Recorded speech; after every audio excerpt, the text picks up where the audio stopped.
खुश नवा चेहरा देखे बाबा हमारा, आप कितने खुश हो। आज बाबा ने कहा बोले शरीर चला जाए लेकिन खुशी न जाए। आर्टिफिशियल कुछ नहीं करना। ऐसा ही बताते हैं कि वो 7 भाइयों की एक बहन थी, ऐसी कथा सुनाते हैं कि उसने पहली बार व्रत रखा अपने मायके में आके, तो उसको शाम तक बेचारी भूख से व्याकुल हो गई। तो भाइयों को रहम आया कि क्या करें।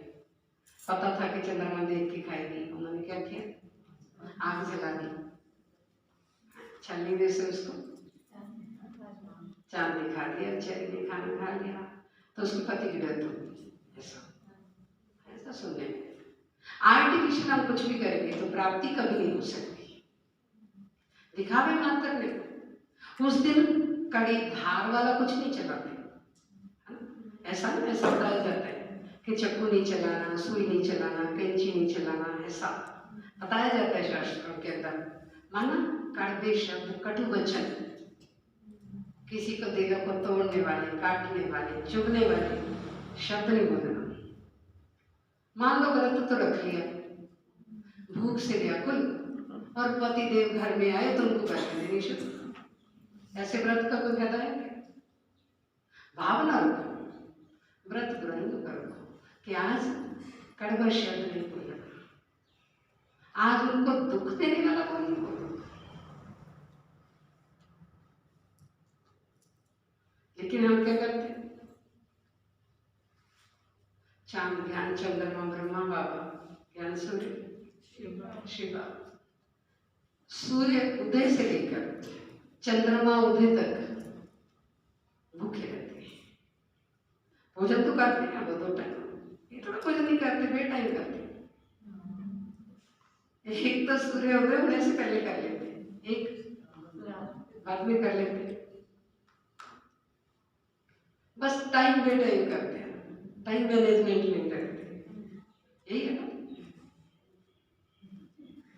ज्ञान सूर्य जब उदय होता है तो वो बुराइयों का व्रत रखवा देता है, चंद्रमा शीतलता प्रदान कर देता है कि आपस में संबंधों में भी मधुरता रहे। हमेशा ही ऐसा करो कि प्यार से बिठा के खिलाओ। आज ही क्यों, आज ही क्यों।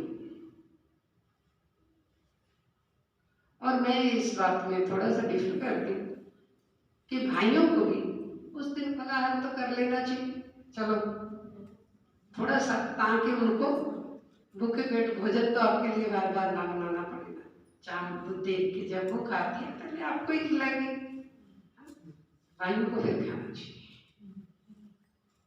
उनको भी वैसे ही करना चाहिए, क्योंकि जरूरत दोनों तरफ से है। एक भी गाड़ी का पहिया अच्छा ना चले तो घर की गाड़ी कभी अच्छी नहीं चलती। और बाबा के दर पे तो मेल फीमेल का कोई भेद है ही नहीं, सभी कर सकते हैं इस दिन फलाहार। मैं एक दीदी, बड़े वरिष्ठ दीदी को क्लास करा रहे थे करवा चौथ के ऊपर, सुन रही थी, वो कहते कन्याओं को भी इस दिन फलाहार ही करना चाहिए, सबको, मेल फीमेल, विशेषकर बाबा के बच्चों को, तो क्योंकि उनको नॉलेज है, वो साधक को खुश करने के लिए वो भी चाहता है। देखो आपको कहीं भी बाहर भोजन खाने की छुट्टी नहीं है, फलाहार तो कर सकते हो, फ्रूट तो लेते हो, ऐसे फ्रूट को इस दिन अच्छी चीज, अनाज नहीं खाओ। वैसे भी मशीनरी को थोड़ा सा रेस्ट देना भी चाहिए। व्रत रखना से कंट्रोलिंग पावर आती है, अच्छा होता है, हमें पता चलता है हमारी कर्मेंद्रियों पे हमारा कितना का कंट्रोल है। अंत समय ऐसा आएगा कि कहीं का मिलेगा नहीं, तो प्रैक्टिस करनी भी चाहिए। व्रत रखना कोई बुरी चीज नहीं, लेकिन साथ साथ बुराइयों का भी रखो, सूक्ष्म व्रत भी रखो अपने स्वंतों को। और इस दिन क्या किया जाता है, जो बुजुर्ग माताएं होती हैं उनका मान सम्मान किया जाता है, उनका श्रृंगार बेचारियों खुद नहीं कर सकती, उनका श्रृंगार किया जाता, उनको मान सम्मान से सब दक्षिणा दी जाती है। ऐसा ही है ना, अपनी सास माँ को देते हो, किसी बड़े को देते हो, इसका अर्थ ये है कि हमेशा ही हमारे दिलों में ऐसा मान सम्मान बड़ों के प्रति, बुजुर्गों के प्रति, पुरुषों के प्रति रहना चाहिए, तो हम सदा सुहागन रहते हैं। उनके आशीर्वाद अगर कट होती है तो दिक्कत आ सकती है, इसलिए उनके आशीर्वाद सदा। और बाबा तो सदा ही जगती ज्योत है। बाबा साजन वो तो पतियों का पति है, उसके लिए तो इस प्रकार के व्रत रखने की जरूरत नहीं पड़ती। हाँ, वैसे करना चाहिए, सप्ताह में एक दिन फलाहार जरूर करना चाहिए, शरीर को, मशीनरी को रेस्ट देने के लिए। कोई हर्ज नहीं, भले सप्ताह में 2 बार भी करो। आजकल तो वैसे भी डॉक्टर लोग, कई लोग तो खाली लेते हैं फ्रूट, वो भोजन करते ही नहीं। आजकल किसी के पास ऐसी पाचन शक्ति है भी नहीं, ऐसी चीजें तो सब डॉक्टर लोग मना करते। मेन बात यही थी कि हमारे पास अनुशासन प्रिय होना चाहिए, हमें आपस में संबंधों में मधुरता रहनी चाहिए, कि बाकी दिन तो भोजन पूछो नहीं, और आज के दिन बढ़िया माठा बना के खिला दो, एक दिन से रोज ऐसे रिश्ते नाते होने चाहिए ना, प्यार प्रेम वाले। बाबा सदा काल को अंडरलाइन कराते, तो सदा खुश रहोगे, आपकी स्थिति सदा चला रहेगी। बाबा तो सदैव कहते हैं चैरिटी बिगिंस एट होम, दान हमेशा घर से शुरू होता है। तो इसलिए पहले अपने घर को स्वर्ग करो, उस जगह पे कोई देखने वाला देखे कि ये दिव्य अलौकिक फरिश्ते, ये साधारण व्यक्ति नहीं, आपका घर सेवा स्थान नजर आना चाहिए। वहां लोगों को अलग बात होनी चाहिए, ये नहीं कि जैसे आम गृहस्थी घर होते हैं आपका भी। तो विशेष आत्माएं कहाँ, विशेष पार्ट बजाने वाले कहाँ।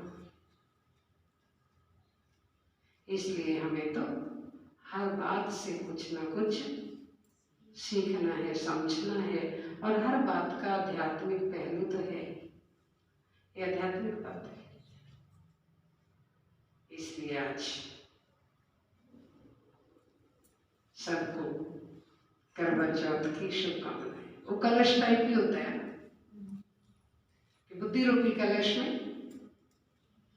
सदा उस ज्ञान चंद्रमा और ज्ञान सूर्य की सामग्री, उसको देखे बिना, उसको मिले बिना, उसको भोग लगाए बिना कुछ भी स्वीकार नहीं कर सकते।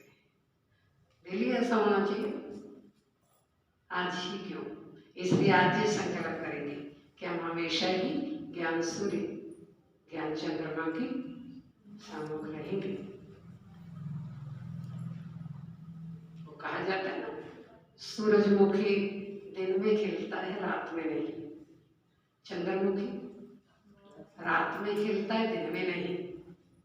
लेकिन जो उन दोनों भी साथ ही रहते हैं सदा ही, वो सदा ही खिलते हैं, क्योंकि उनकी मुस्कान किसी के हाथ में नहीं। उनकी मुस्कान किसी के हाथ में नहीं होती, उनका रिमोट कंट्रोल किसी के पास नहीं जा सकता, वो सदा खुश रहेंगे। इसलिए हमें तो ज्ञान सूर्य, ज्ञान चंद्रमा दोनों को अपने साथ ही सदा रखना है।